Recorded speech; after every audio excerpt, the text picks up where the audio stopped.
Report शामिल कयूं था जुंगशाही महासचाई न्यूज़ जे नुमाइंदे अब्दुल सत्तार सुमरो जी। यूनियन काउंसिल जुंगशाही जे कोहिस्तान 7/4 में कई सालन का को भी तरक्याती कम नाहे थी सघियो, जंहिं करे ॻोठाणनि में सख़्त बेचैनी छाइजी वई आहे। कोहिस्तान जे मुख़्तलिफ़ ॻोठनि ॾांहुं वेंदड़ रस्ता पिणु अज़ाब खां घटि न आहिनि।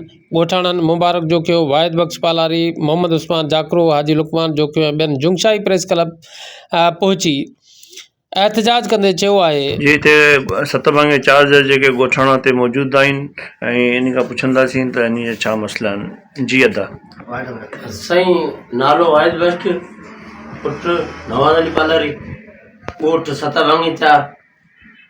असांखे का बि सहूलियत न आहे, न पाणी जी आहे, न स्कूल आहे, न मदरसो, न रोड रस्तो आहे। को बीमार सीमार माण्हू थींदो आहे त असां लाइ मुश्किलात थी वेंदी आहे साईं। असां वटि बुनियादी सहूलियत का बि कान्हे साईं।